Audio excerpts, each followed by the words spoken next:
squished into the middle seat on an Aer Lingus flight. It's just before takeoff. I'm just out of college, and I'm listening to a Bryan Adams song. Everything I do it for you, on my Sony Walkman. My mother's sitting next to me, and she's squeezing my hand hard. She gets nervous when she flies. My father, on my other side, he is bursting with excitement because a few months earlier in the summer, he convinced me to enter a contest.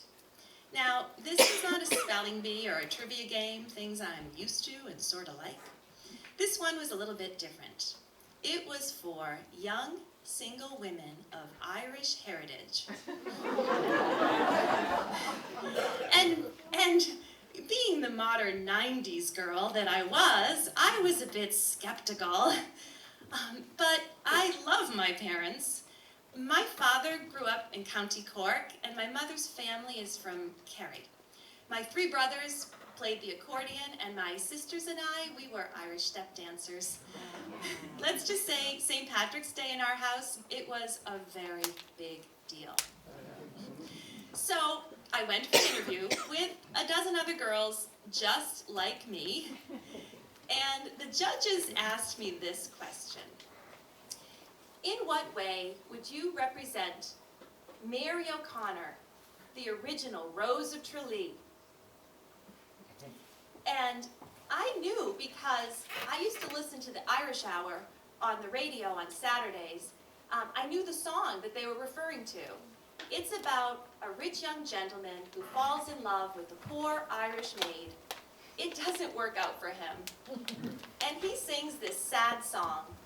She was lovely and fair as the rose of the summer, but it was not her beauty alone that won me. Oh no, was the truth in her eyes ever dawning that made him love Mary, the Rose of Tralee. So how was I like her? Well, her father was a shoemaker. My father was a milkman. She was a maid. I once had a job cleaning apartments, but it was not my strong suit. She was lovely and fair, and I am pale and freckled. The truth in her eyes, I still don't know what that means. But luckily for me, they asked me some other questions, like, who's the president of Ireland? Mary Robinson. And can I name the 4 provinces of Ireland?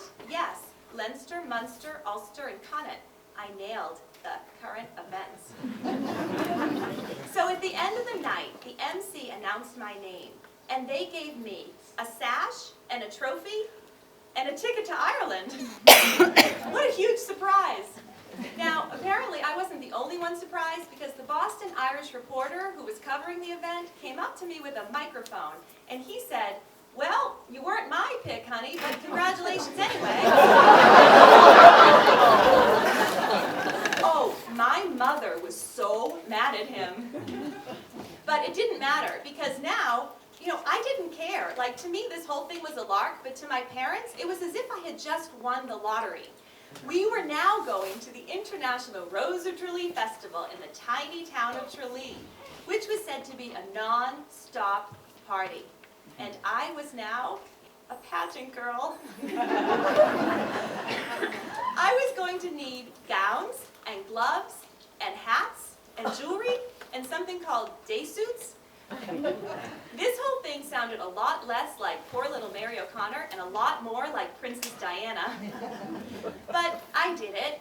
My mother loved clothes. So together, she and I gathered satin and tulle and rhinestones, and we put it all in a big suitcase, and I permed my hair up high.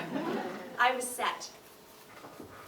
When the plane landed in Dublin, I was greeted by a big tour bus and some very tall, very lovely young women from San Francisco, Chicago, New York, London, Luxembourg, Belgium, France, Germany, Australia, all over the world.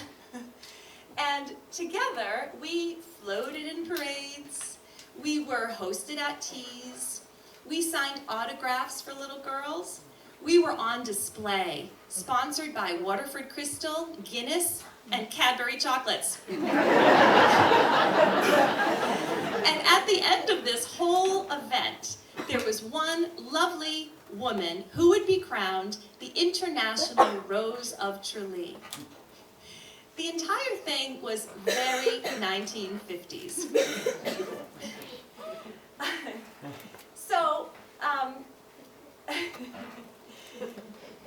So I have to tell you, I was never going to win this thing. There was not a chance. They always give it to the Irish girl. I don't mean this to be sour grapes at all. I was completely fine with it because whoever won the contest was going to spend an entire year just waving to crowds. And gradually, I came to understand that once we got to Ireland, for my parents, this was never about winning. This was all about participation. My mother and father, my sister, my uncles and aunts, my cousins, and my godmother Kay, they had a ball at the festival. They were treated like royalty. And for my father, who grew up on a farm and hadn't been home in years, this was his triumphant return. They all came back to Boston with stories to last the rest of their years. In the fall, I went to grad school and life moved on, but I didn't mention any of this to my contemporaries. Maybe I was a little bit embarrassed. My parents, though, every August would update me on the whole story because they read the Irish papers cover to cover.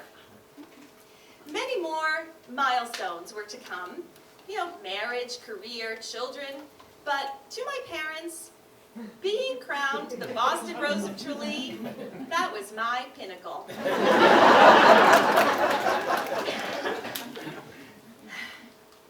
My mother passed away a year ago today, and my father before her.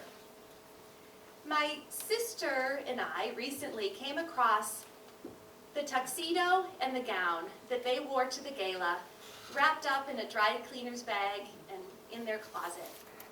So many memories. In the pocket of the tux that my dad wore, there was his name tag. It said, Richard Walsh, father of the Boston Rose. And in my mother's nightstand, I found hers. It said, Margaret Walsh, mother of the Rose. I get it. I'm a parent now. I understand. Yes, they were a little obsessed with Ireland and very proud of their 6 children. And, I have 2 children myself. I have a daughter in college who's turning 21 this year. Her name's Maeve. She's over there. And she is so lovely and fair.